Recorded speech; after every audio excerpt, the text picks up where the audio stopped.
우리가 지난주에 앞에 말씀을 통해서 우리 안에 계신 예수 그리스도에 대해서 말씀을 나누었었습니다. 우리 안에 예수님이 계시다는 것입니다. 한 주 동안 우리 안에 계신 예수님과 함께하는 삶을 살아가셨습니까? 그곳에서 능력을 경험하셨습니까? 사도 요한은 예수님이 그 안에 계신 사람들을 향해서 굉장히 중요한 말씀을 꼭 들으라고 하듯이 숨을 한번 쑥 쉬고 사랑하는 자들아 라고 부르면서 다시 말씀을 시작하고 있습니다. 여기 사랑하는 자들아 라는 그 뜻은 원어에 조금 더 가깝게 이야기를 해보면 사랑을 받은 사람들아, 사랑을 아는 사람들아, 예수님이 그 안에 계시고 그 사실을 아는 사람들아 라고 말하는 것입니다. 그 예수 그리스도가 안에 계신 사람들에게 무슨 중요한 이야기를 하기를 원하는가? 우리 1절 말씀을 한번 같이 읽어보겠습니다. 1절입니다. 사랑하는 자들아, 영을 다 믿지 말고 오직 영들이 하나님께 속하였나 분별하라. 많은 거짓 선지자가 세상에 나왔음이라. 하나님의 사랑을 아는 사람들을 향해 영을 다 믿으면 안 되고 반드시 그 영이 하나님께로부터 온 것인지 분별하면서 살아가야 된다라고 말씀합니다. 그 이유는 세상에 거짓 선지자들이 너무나 많이 나타났기 때문이라는 것입니다. 많은 거짓 선지자들이 나타나서 자신들이 진리라고, 자신들이 정답이라고 말하는 세상을 우리가 살아가고 있기 때문입니다. 세상에 진리라고 말하는 것들이 너무나 많고, 그리고 그것들이 실제로 우리에게 진리라고 여기게끔 미혹하기에 충분한 것들이기 때문이었습니다.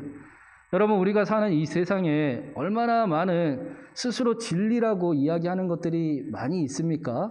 또 우리는 정보의 홍수라고 이야기하는 많은 정보가 가득한 세상을 살아가고 있습니다. 실제로 우리는 대부분 그 정보들이 진실이라고 믿으면서 또 삶을 살아가기도 합니다. 그런데 요즘 세상은 그 빅데이터라는 것을 이용해서 빅데이터라고 하는데 빅데이터를 통해서 사람들을 세상으로 이끄는 능력을 충분히 가지고 있는 세상이기도 합니다. 이게 무슨 말인가?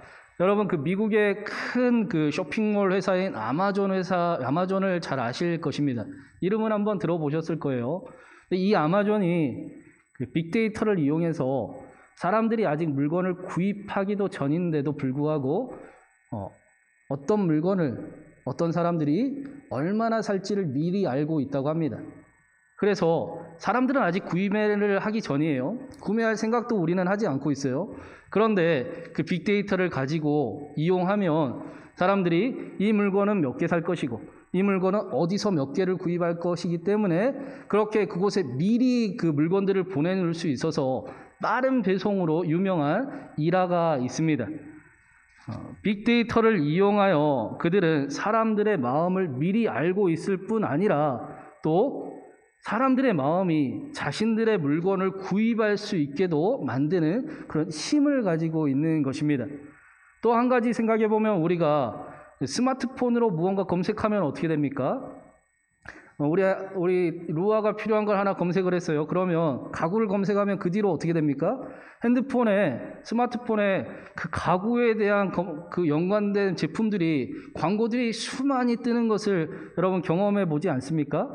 그러면서 어떻게 합니까?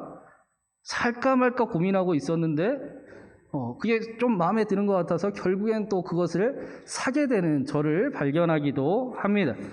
우리가 사는 이 세상은 많은 정보를 가지고 그것이 진리라고 여기게끔 만드는 충분한 힘을 가지고 있고 또 우리의 삶을 자신들에게로 그 진리라고 여기는 그곳으로 이끌기에 충분한 힘을 가진 세상이라는 것입니다. 우리가 분명히 우리가 삶을 선택하고 우리가 삶을 결정하면서 살아가는 것 같아 보이지만 정신 차리지 않으면 우리는 세상이 진리라고 이야기하는 것들에 속아서 그것이 진리라고 여기며 살아갈 수 있는 힘을 가진 세상을 우리가 살아가고 있다는 것입니다. 어쩌면 요한 일서가 쓰여진 시대보다 우리가 사는 이 시대는 훨씬 더 그렇기 때문에 악하고 훨씬 더 정답인 척하는 것들이, 진리인 척하는 것들이 가득한 세상을 살아가고 있습니다. 그래서 비둘기같이 순결하라라는 말씀도 중요하지만 어쩌면 우리에게는 뱀같이 지혜롭게 살아야 된다라는 말씀이 더 필요한 시대인지 모르겠습니다. 그렇기 때문에 오늘 말씀에 요한 역시도 사랑하는 자들아, 영을 다 믿지 말고 그 영이 하나님께로부터 온 것인지 반드시 분별해야 된다라고 말씀하고 있는 것입니다. 제가 그 목회를 하면서 한국교회에 대해서 고민을 하고 또 한국교회가 해결해야 될 큰 문제 중에 한 가지가 저는 다 예수님을 잘 믿는다라고 이야기한다는 것입니다. 그거라고 생각을 합니다. 이게 무슨 말인가? 예수님 믿는다고 말하는 게 왜 문제가 되는가? 초대교회에는 예수님을 믿으면 믿는다고 이야기하고 예수님을 안 믿어지면 안 믿는다고 이야기를 했습니다. 어떻게 하나님이 사람으로 오실 수가 있는 것입니까? 나는 못 믿겠습니다라고 분명하게 자기의 고백을 이야기했다라는 것입니다. 그래서 믿고 싶어지면 하나님의 은혜를 베풀어서 믿어지기를 원하면 더 가르쳐 달라고 하고 나도 믿고 싶다고 하고 더 말씀 앞에 가까이 가려고 하는 모습들이 초대교회에는 있었습니다. 그런데 지금은 어떻습니까? 지금은 다 믿는다고 합니다. 다 예수님을 믿는다고 고백을 해요. 예수가 그리스도이심을 너무나 많이 들어봐서 그냥 술술 외워지듯이 예수 그리스도라고 답하기도 합니다. 예수님이 그리스도인 것을 믿느냐라고 말하면 모두가 아멘이라고 대답합니다. 그런데 여러분, 예수님이 그리스도시다는 말은 예수님이 여러분의 주인이라는 말입니다. 여러분의 주인이 여러분이 아니고 예수님이 여러분 주인이라는 것입니다. 여러분, 예수님이 그리스도이십니다. 여러분, 예수님이 그리스도이십니다. 사도행전 17장에 베레아 사람들 이야기가 나왔는데 베레아 사람들을 보고 데살로니가 사람들보다 더 너그럽고 개역 한글에서는 신사적이고 또 원어의 뜻은 고상하다, 고결하다라고 말씀하고 있습니다. 그들이 더 너그럽고 더 신사적이고 더 고상한 삶을 살아간다라고 말하는 이유는 그들이 직업이 더 좋고 더 잘생겼고 더 잘 살아서가 아니라 그들이 날마다 말씀 앞에 나아가기를 원하고 말씀을 깊이 상고하는 삶을 살았기 때문입니다. 베레아에서 바울의 설교를 간절한 마음으로 들었지만 그래서 아멘 하고 대답했지만 그 설교가, 바울의 설교가 성경 내용에 합당한 내용인지 아닌지, 텅 빈 꽹과리 같은 말씀인지 아니면 실제로 능력이 나타나는 말씀인지 자세히 조사하고 또 검토해 보면서 그 일을 위해 자신의 삶에 적용을 해봤다라는 것입니다. 그저 한 번 듣고 아멘으로 흘려보내는 말씀이 아니라 깊이 생각하여 자신의 삶에 적용하면서 이것이 능력이 있는가 없는가, 이것이 진짜인가 아닌가 라는 것을 경험하는 삶을 살아갔기 때문에 고결한 삶이다, 존귀한 삶이다 라고 말씀했습니다. 그래서 베레아 사람들은 상황에 휩쓸려서 자신에게 세상이 주어주는 대로, 세상이 이끌어가는 대로 그 상황에 따라 울고 웃는 삶을 살아가는 사람들이 아니라 자신이 원하는 대로, 자신이 생각하는 대로 하나님이 자신에게 주신 그 꿈을 하나씩 이루어가는 삶을 살아갔던 것입니다.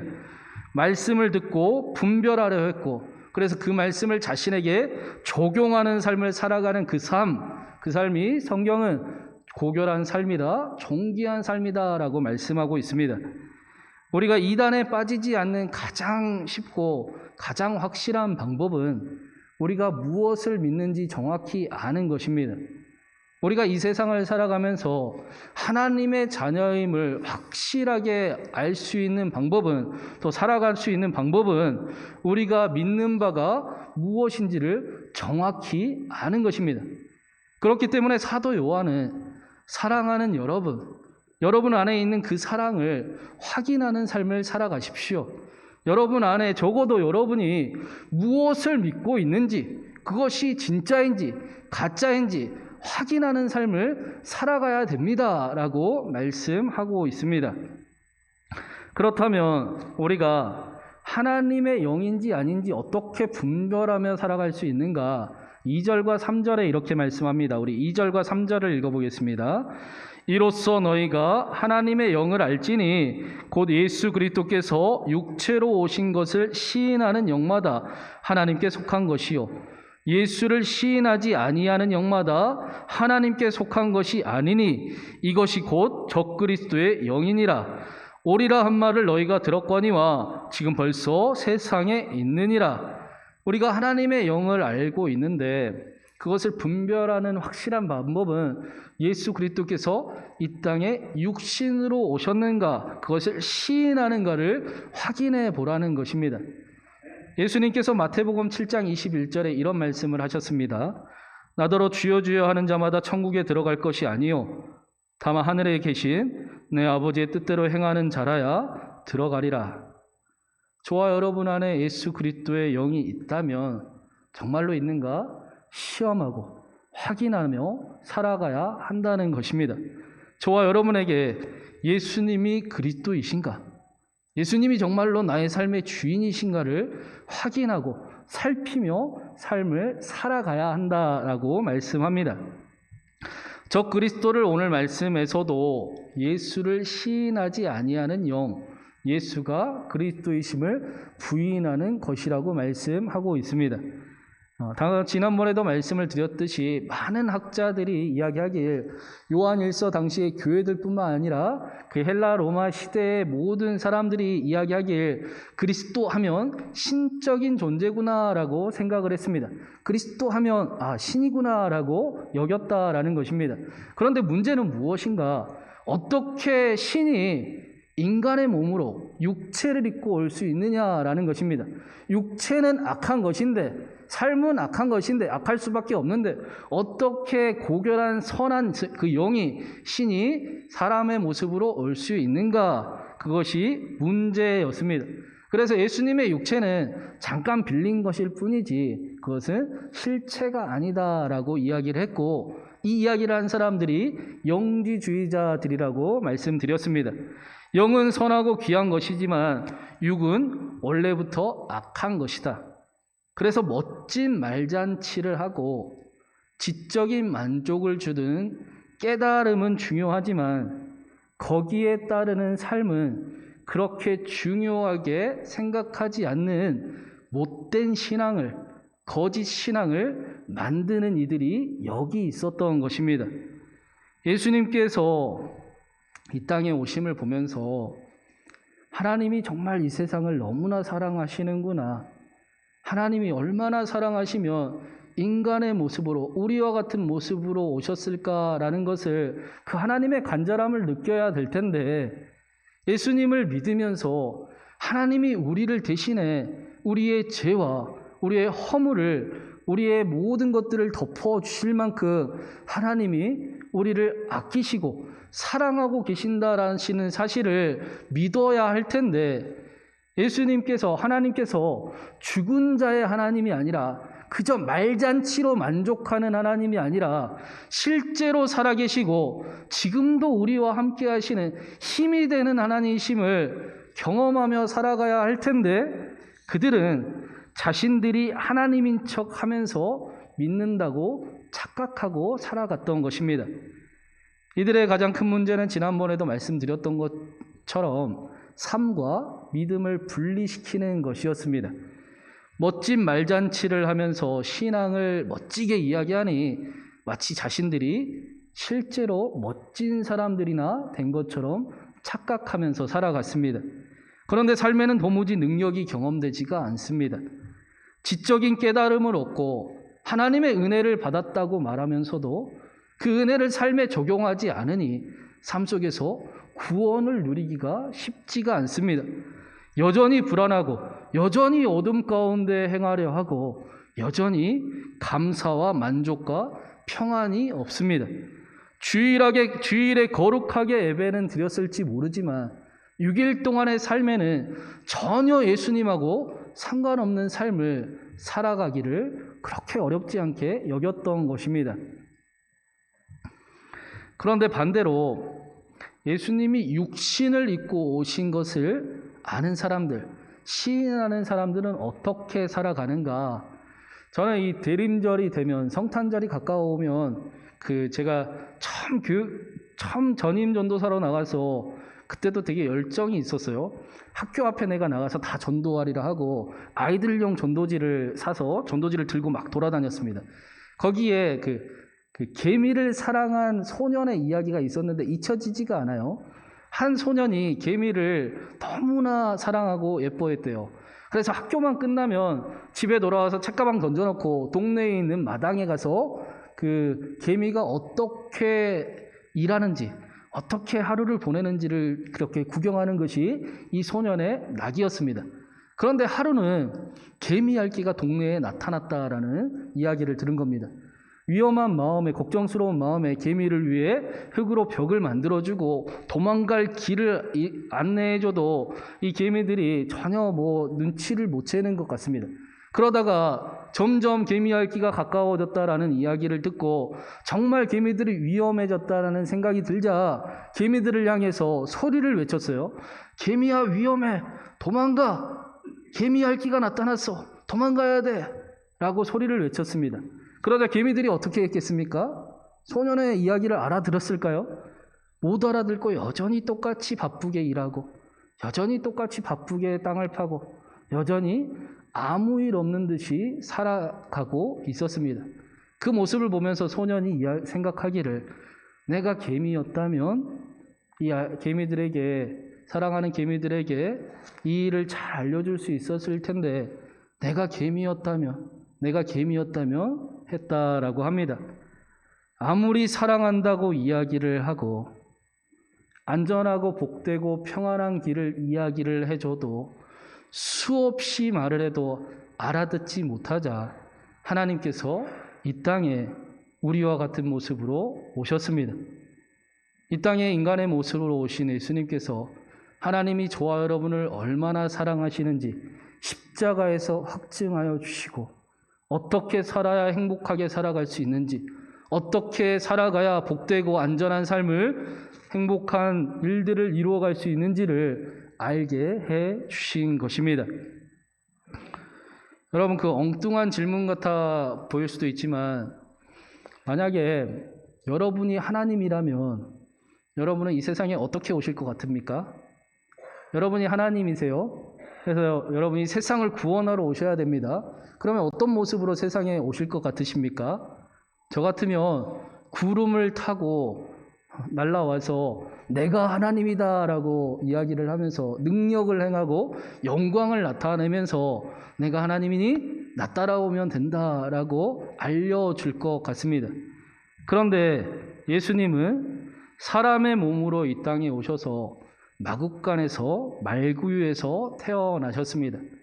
이사야서 53장의 그 모습을 보고 그에게는 고운 모양도 없고 훌륭한 풍채도 없으니 우리가 보기에 흠모할 만한 아름다운 모습이 없더라. 그래서 세상 사람들이 그에게서 얼굴을 돌렸고 멸시하였는데 우리도 덩달아 그를 그렇게 귀하게 여기지 아니하더라 라고 말씀합니다. 왜 사람의 모습으로 오셨을까? 왜 그렇게 낮고 천한 모습으로 오셨을까? 차라리 하나님처럼 오셔서 하나님이다 라고 말씀하면서 따라가게 해주시지, 그런 생각도 들 때도 있습니다.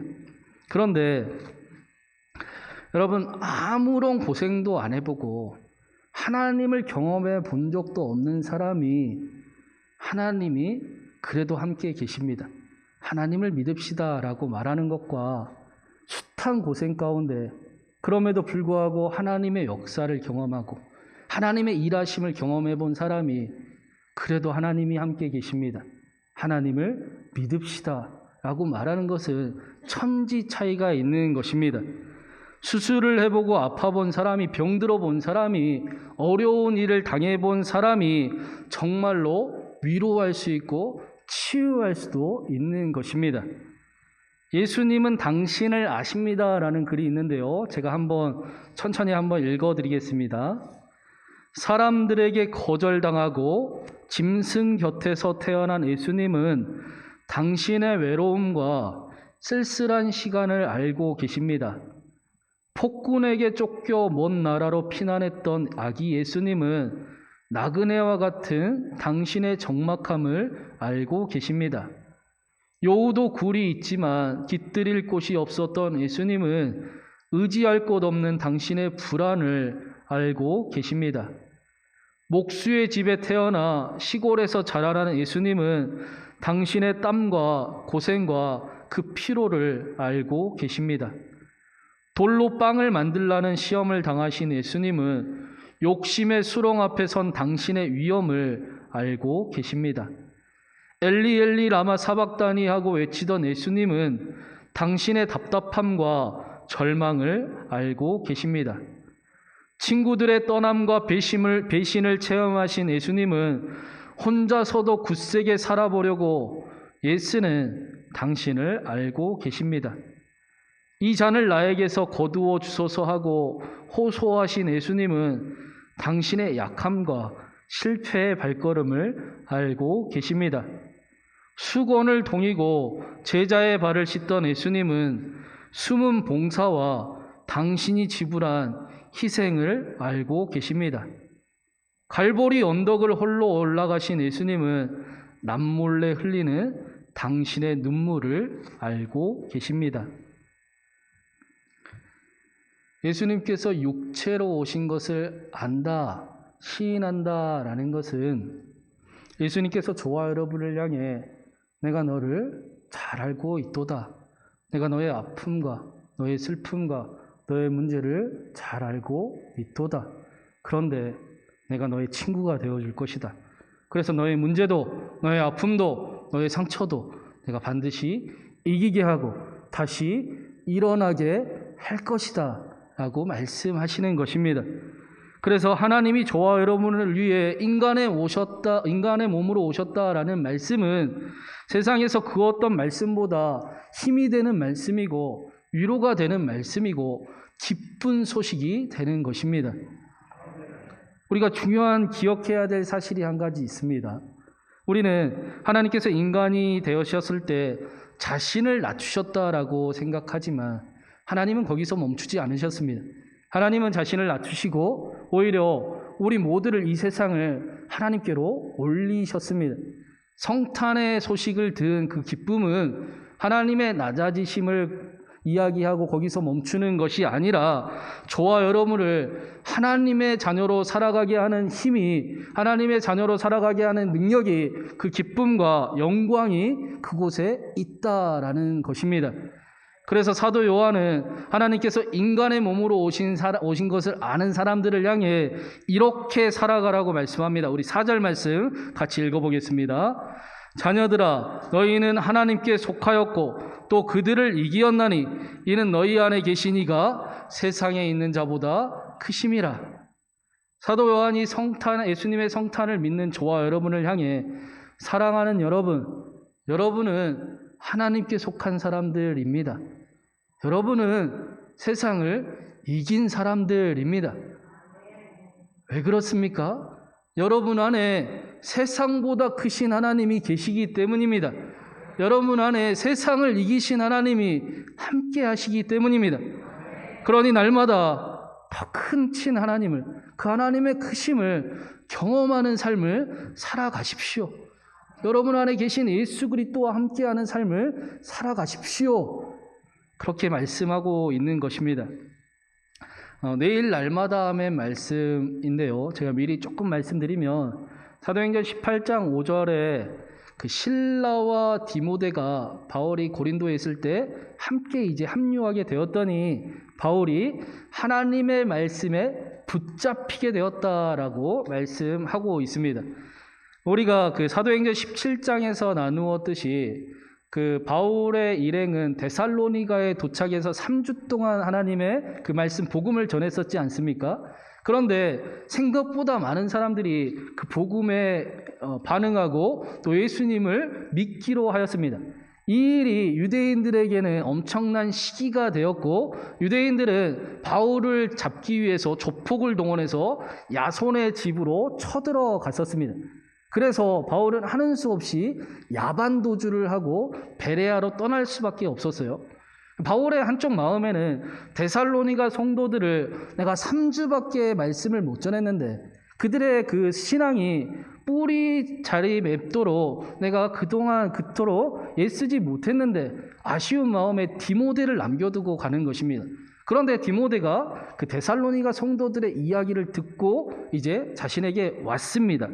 바울의 그 디모데 이야기를 들어보니까 데살로니가 교회가 자신이 걱정했던 것과는 다르게 너무나 신앙이 쑥쑥 잘 자라고 있다고 이야기합니다. 자신은 신앙이 충분히 내리기 전에 황급히 도망간 것이 걱정되고 염려스럽고 미안하고 또 아쉬운 마음이었는데 자신의 생각과는 다르게 데살로니가 교회에 사랑이 나타나고 있고 믿음이 나타나고 있고 소망이 함께하고 있다는 소식을 들은 것입니다. 그냥 교회에 믿음, 사랑, 소망이 나타난 것이 아니라 데살로니가 1장 2절 3절에 보면 데살로니가의 믿음에는 역사가 나타나기 시작했고 사랑에는 수고가 나타나기 시작했고 소망에는 인내가 나타나기 시작했다라고 말씀합니다. 바울이 복음을 말로만 전한 것이 아니라 성령과 능력과 큰 확신으로 그들에게 그 복음을 전했었는데 그들의 그 믿음 역시 삶으로 나타나고 있다라는 소식을 듣게 되어서 말씀에 더욱 붙잡히게 되었다라고 말씀합니다. 이게 무슨 말씀입니까? 바울은 디모데를 통해서 다시 한번 하나님의 놀라우심을 경험하게 된 것입니다. 자신의 생각에는 내가 아쉽고 내가 너무나 미안하고 더 수고를 해야 될 것 같았는데 사람이 마음으로 자기의 길을 계획할지라도 이루시는 분은 역시 하나님이시구나. 하나님이 하시는 것이구나. 하나님이면 충분하구나. 하나님이 하시는 것입니다라고 하나님을 향한 찬양이 다시 한번 그 놀라움이 가득 넘쳤다는 것입니다. 이 고백이 바울을 더 하나님께 말씀에 붙잡히게 한 것입니다. 하나님의 말씀에 붙잡힌 바울은 절대로 주일에만 거룩하게 예배드리지 않았을 것입니다. 주일에 하나님과 깊은 만남을 통해서 6일의 삶 동안 그 삶에 복음의 능력이 나타나는 예배자의 삶을 6일 동안에도 함께 드리며 살아갔을 것입니다. 마지막으로 어떤 전도사님 이야기를 하나 해드리면서 말씀을 마치겠습니다. 어떤 전도사님이 하루는 이 기도가 정말 맞는 것까? 매일매일 이렇게 답답함 가운데 헛헛한 독백과 같은 이 기도가 정말 맞는 것인가? 내가 기도를 잃어버린 것은 아닌가? 매일 똑같이 새벽 예배를 드리고 매일 똑같이 불 꺼진 성전에서 두 손을 모아 하나님 앞에 그날 맡겨진 사역을 위해 똑같이 기도하는 자신의 모습에 안타깝고 답답한 심정으로 있을 때였습니다. 그런데 그때 분명히 옆자리에 아무도 없었는데 어떤 여인의 목소리가 갑자기 들리는 겁니다. 무슨 말인지 모르겠어요. 다시 말씀해 주세요. 진짜 깜짝 놀라서 쳐다봤더니 전도사님 스마트폰 빅스비 그 여인이 무슨 말인지 모르겠어요. 다시 말씀해 주세요. 라고 하고 있는 것입니다. 무슨 기도를 듣고 그 빅스비가 반응을 했는지 모르겠지만 전도사님이 깜짝 놀랐습니다. 몸이 건조하게 혼자 그저 마음도 없이 읊조리고 있던 그 전도사님이 그 자신의 그 기도에 하나님께서 마치 말씀해 주시는 것 같았습니다. 얘야, 네가 무슨 말 하는지 도무지 모르겠어. 너의 진심이 뭐야? 네가 진짜 하고 싶은 말이 뭐야? 그렇게 진심을 찾으시는 부름 앞에 전도사님은 아이처럼 무너지기 시작을 했습니다. 주님, 하나님 사실은 제가 있잖아요.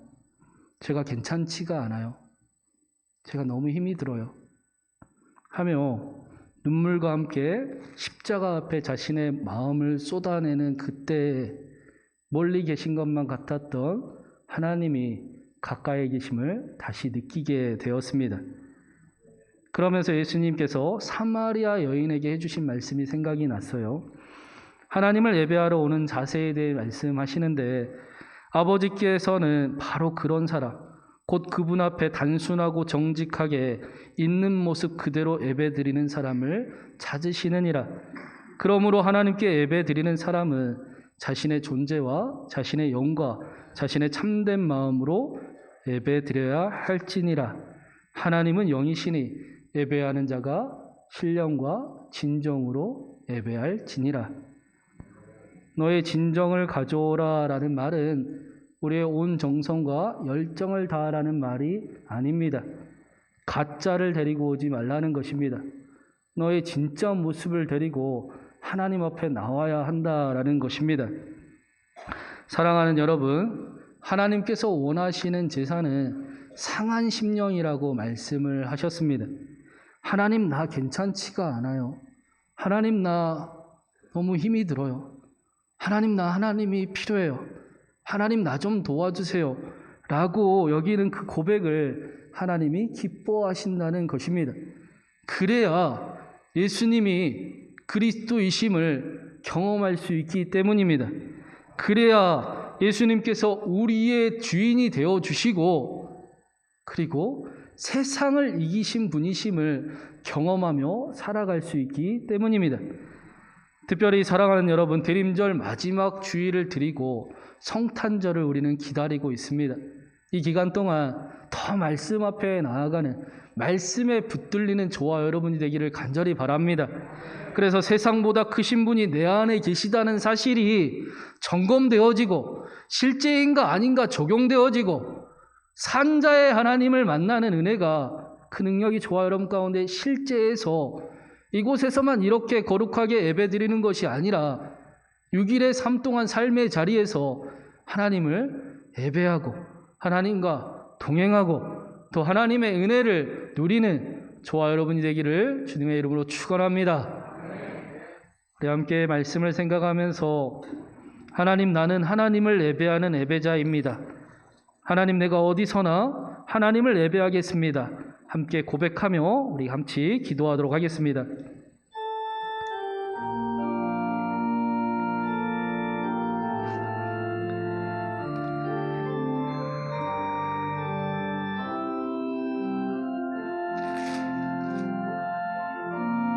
나는 하나님을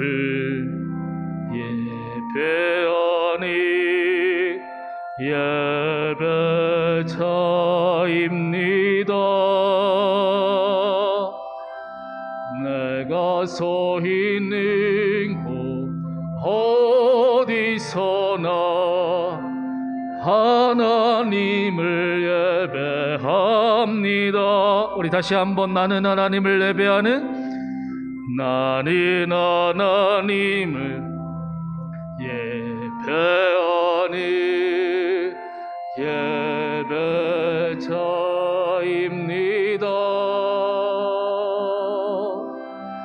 내가 서 있는 곳 어디서나 하나님을 예배합니다. 내 영혼 거룩한 이내를 향하여 내 마음 완전한 하나님 향하여